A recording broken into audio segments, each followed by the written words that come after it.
The avoidant is experiencing something they never expected. You've cut them off completely, and the cutoff is so clean, so absolute, so irreversible that it's created shock waves through their entire psychological system. This isn't you doing the anxious dance of blocking and unblocking. This isn't you dramatically declaring you're done while secretly hoping they'll fight for you. This isn't you performing distance while remaining emotionally tethered and available for their eventual return.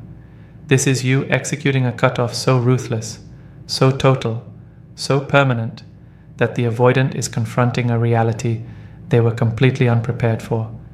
You meant what you said, you're actually gone, and there's no door left open for them to walk back through when they decide they're ready. The avoidant has spent their entire relational life being the one who leaves, the one who controls distance, the one who determines whether connections continue or end, but you've taken that power entirely.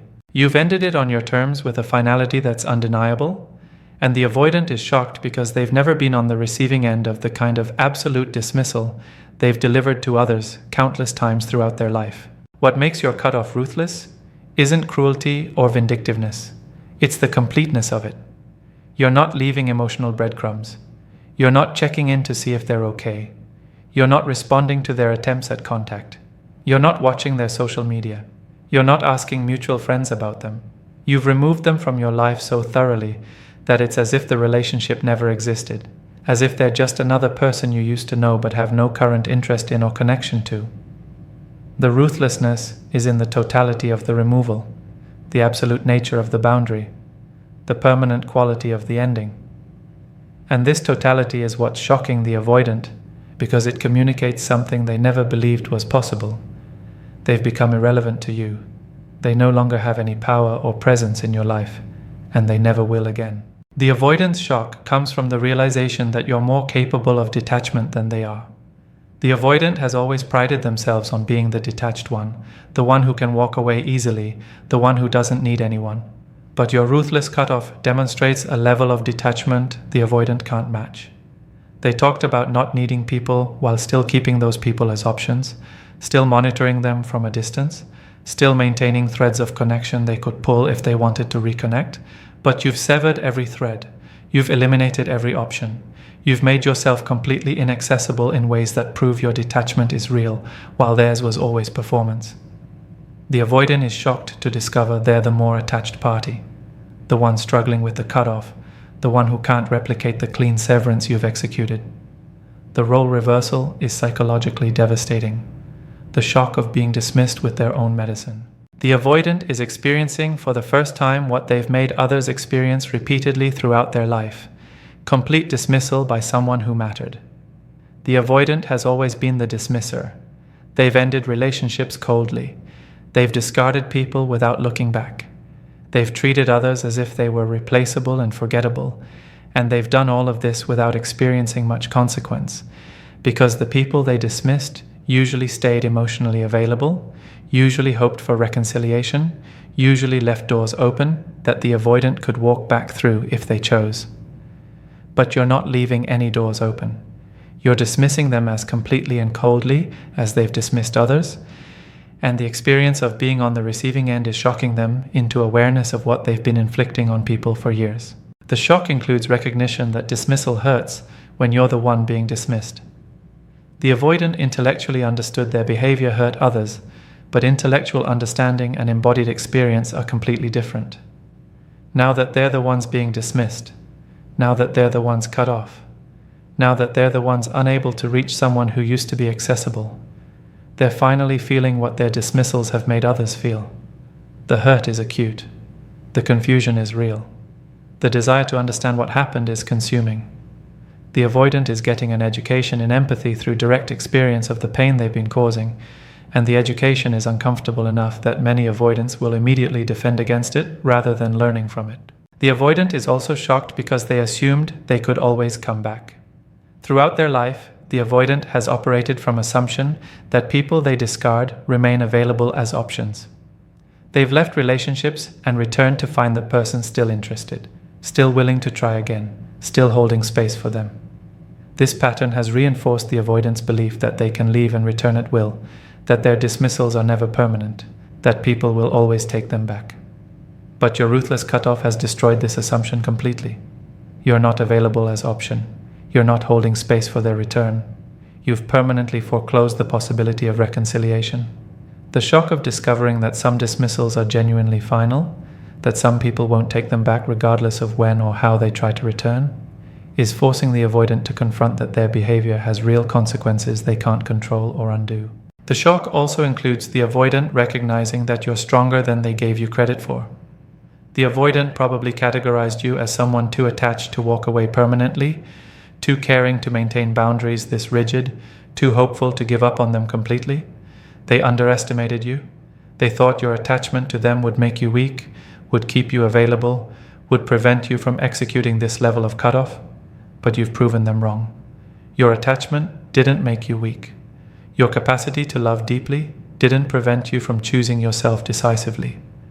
You're strong enough to end something that wasn't serving you, even though ending it hurts. Strong enough to maintain boundaries even when part of you might miss them. Strong enough to prioritize your well-being over their comfort. This strength surprises the avoidant because it contradicts their narrative about you and about what attachment means. The ruthless efficiency that leaves no opening. What's shocking the avoidant most about your cutoff is its efficiency. You haven't left any loose ends. You blocked them on everything. You deleted their number. You unfollowed their accounts and blocked them from seeing yours. You told mutual friends you don't want to hear about them. You removed every photo, every reminder, every trace of them from your spaces. You've created a situation where reaching you would require stalking-level behavior, and even then you wouldn't respond. The efficiency of your cutoff demonstrates planning and commitment that shocks the avoidant because it proves this wasn't impulsive decision made in anger. This was considered choice you followed through on completely. The efficiency also means the avoidant can't accidentally on purpose run into you or engineer situations where you'd have to interact. You've eliminated all the ways they might manufacture contact. You're not going to the places you used to go together. You've changed your routines to avoid overlap with theirs. You've made yourself genuinely unavailable in both digital and physical spaces. This level of avoidance of the avoidant is shocking because it's more extreme than what the avoidant typically does to others. The avoidant thought they were expert at creating distance, but you've shown them what real distance looks like. You've demonstrated a capacity for severance that exceeds theirs, and the demonstration is both impressive and disturbing to someone who's always prided themselves on being the more detached party. Your ruthless efficiency in cutting them off also means there's no emotional messiness for the avoidant to navigate. You didn't leave them with angry texts they could respond to. You didn't create drama they could engage with. You didn't express hurt they could feel guilty about or superior to. You just ended it cleanly and completely without giving them any emotional content to work with. This absence of emotional mess is particularly shocking to the avoidant because mess would be familiar. They know how to handle people's anger or hurt or desperate pleas. But they don't know how to handle someone who simply erased them from existence without fanfare or explanation or emotional intensity. The clean efficiency communicates a level of doneness that's undeniable and final. The ruthless efficiency is also shocking because it demonstrates you don't need closure from them. Most people who end relationships want closure, want to understand what happened, want some kind of final conversation or explanation. But you've cut them off without seeking any of that. You've decided you have all the closure you need, which is the knowledge that they couldn't meet your needs, and continuing the relationship would harm you. You don't need them to understand, to acknowledge, to apologize, to explain. You've released them completely without needing anything from them. And this independence from needing their participation in your healing is shocking because it proves they're truly irrelevant to your process now. The realization that you're not bluffing or testing. The avoidant initially assumed your cutoff was a test. They thought you were trying to make them chase you, trying to make them jealous, trying to get a reaction that would prove you matter to them. This is how the avoidant interprets most boundary setting because they've usually been right in the past. People have done dramatic cutoffs before, only to respond immediately when the avoidant reached out. But as time passes and your cutoff remains absolute, as the avoidance attempts to reach you fail completely, as you continue your life without any indication you're thinking about them, the avoidant realizes with shock that this isn't a test. You're not bluffing. You're genuinely done. The cutoff is permanent choice, not temporary strategy. The realization that you're not bluffing forces the avoidant to confront that they've permanently lost access to you.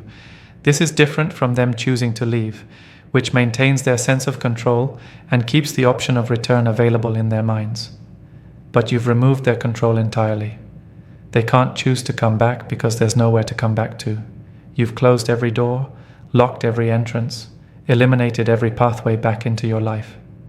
The avoidant is experiencing powerlessness they've never felt in relational context before. And powerlessness is particularly shocking to someone whose entire psychology is organized around maintaining control through being the one who leaves, the one who creates distance, the one who determines if and when connection occurs. The avoidant is also shocked because they're discovering that you weren't as attached as they assumed. The avoidant thought your attachment to them was deep enough that you'd always leave options open, would always hold out hope for reconciliation, would always be available if they decided they wanted to try again. But your ruthless cutoff proves that your attachment had limits, that you were capable of releasing them completely, that whatever you felt for them wasn't strong enough to override your self-protection. This challenges the avoidant's entire understanding of attachment. They thought attachment meant inability to let go.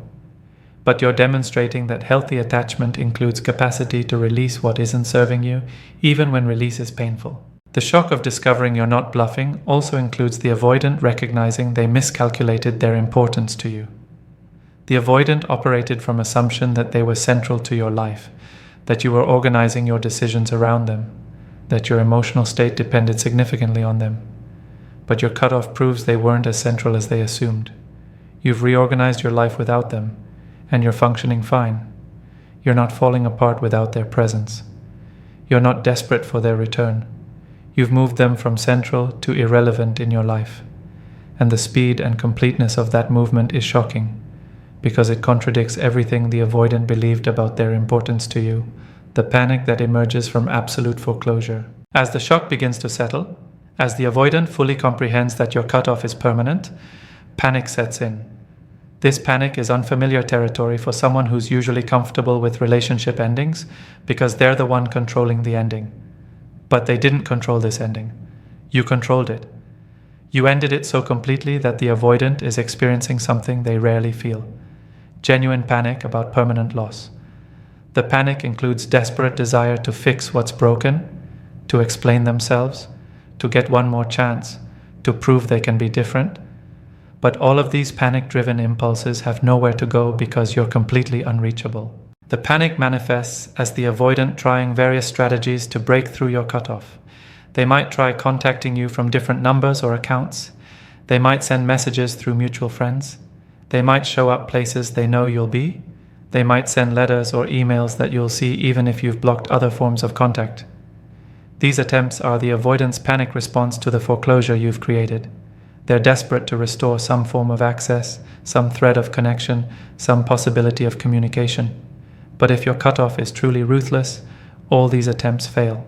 You don't respond. You don't acknowledge. You maintain the boundary regardless of what strategy they try. The panic the avoidant experiences is particularly acute because it includes recognition that they destroyed something they actually wanted. While they were with you, the avoidant focused on what was threatening about the relationship. They noticed incompatibilities. They emphasized your flaws. They saw all the ways the relationship was difficult. But now that you're completely gone, now that the option to return is foreclosed, the avoidant sees clearly what they lost. They remember your patience, your understanding, your willingness to work with their limitations. They recognize you were offering them something rare and valuable, and they destroyed it through their own fear and defensiveness. The panic includes grief about this self-created loss, about having had something precious and throwing it away because they were too afraid to keep it. The avoidance panic also includes fear about their future. Your ruthless cutoff is teaching them that their patterns have real consequences, that people won't tolerate their behavior indefinitely, that they're going to keep losing people who matter if they don't change.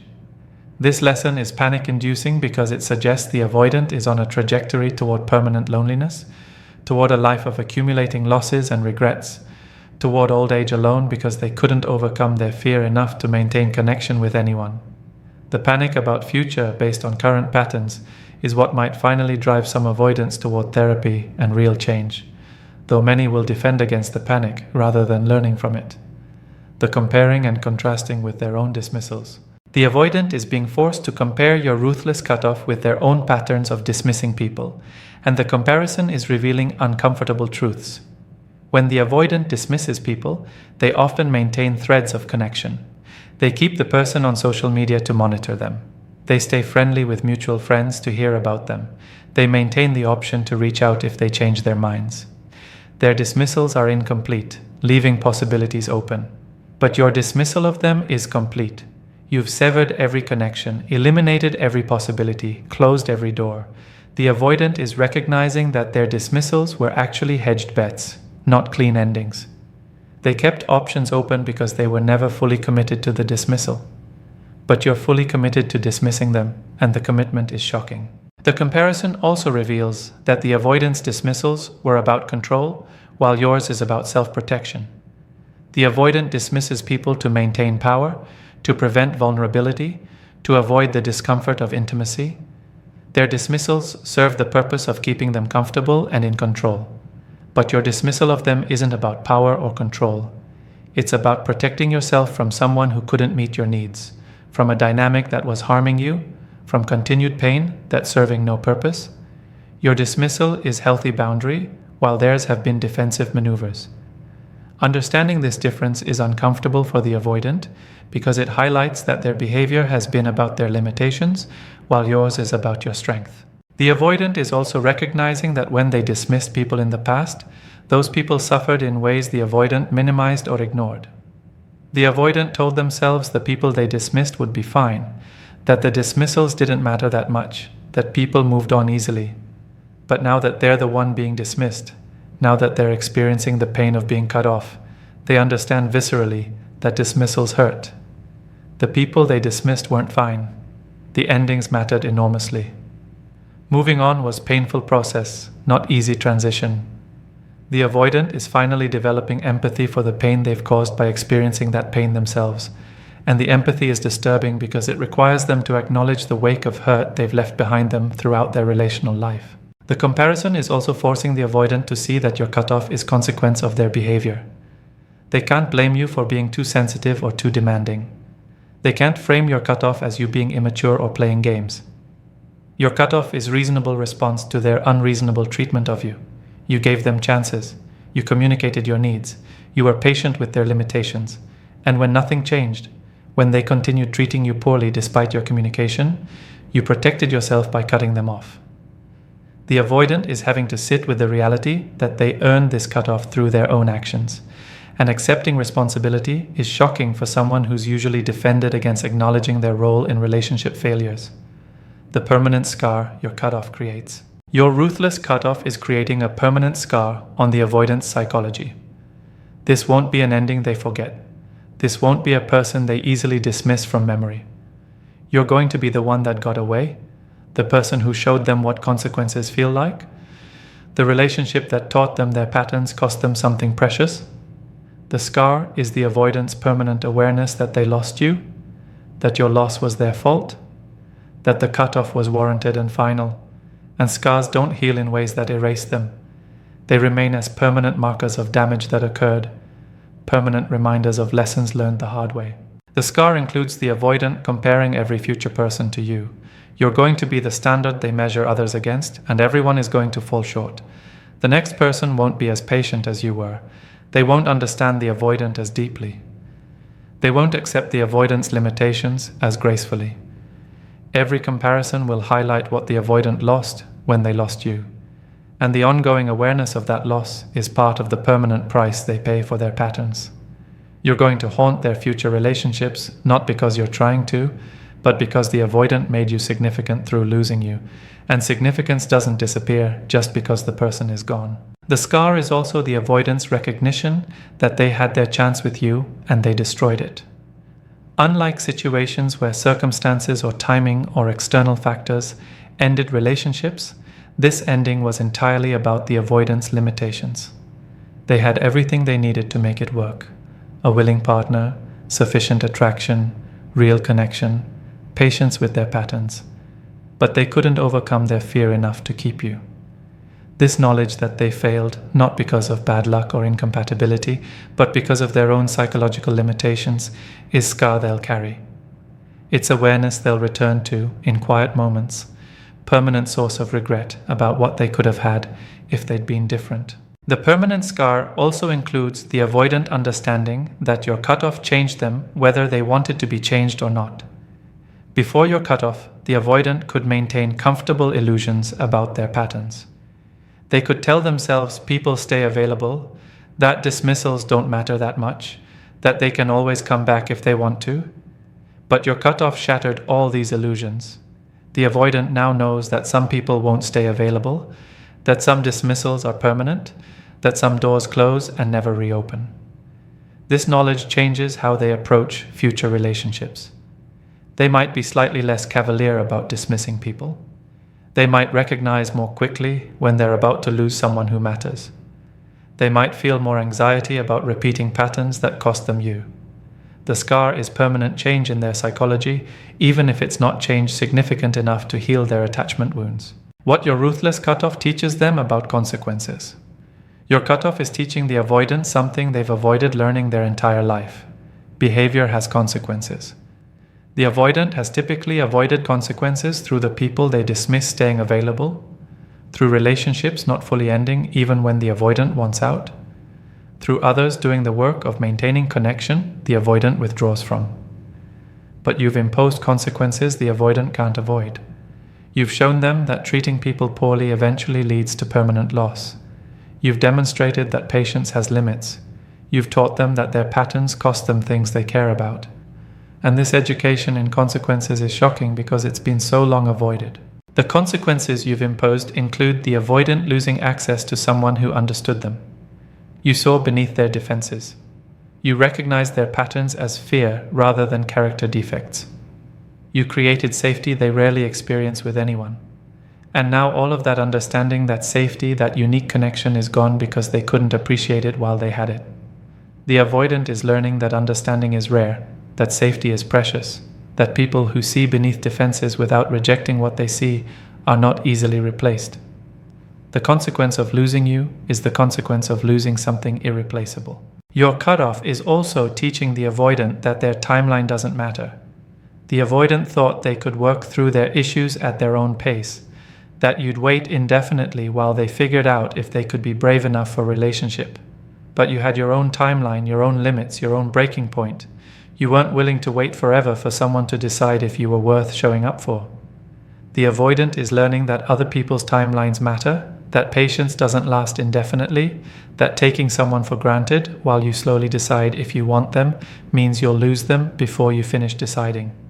This lesson about respect for others' timelines is consequence of the avoidance assumption that their comfort and their pace were all that mattered. The education in consequences your cutoff provides is also about the avoidant learning they're not special.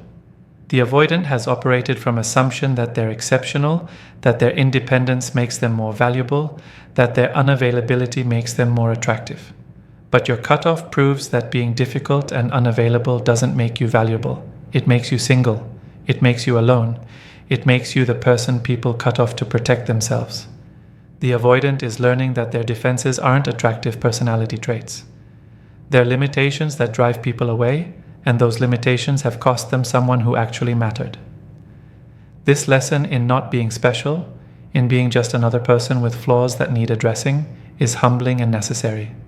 The avoidance choice, transform or repeat. Your ruthless cutoff has created a fork in the road for the avoidant. One path leads to transformation. The avoidant uses the shock of your cutoff as catalyst for real change. They get into therapy. They commit to understanding and healing their attachment wounds. They do the deep work required to become someone capable of sustaining intimacy. They use the pain of losing you as motivation to become different, so they don't lose the next person the same way. This path is difficult and requires the avoidant to face everything they've been avoiding their entire life. Most avoidants don't take this path, but some do, and your ruthless cutoff is the experience that finally motivates them to do what they've needed to do for years. The other path leads to repetition. The avoidant experiences the shock of your cutoff, sits with the pain for a while, and then constructs defensive narratives that protect their ego but prevent learning. They tell themselves you were too sensitive, too demanding, too unable to accept them as they are.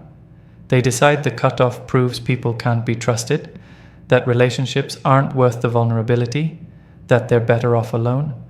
They take the pain of your cutoff and use it to justify further withdrawal, to build higher walls, to become even more defended.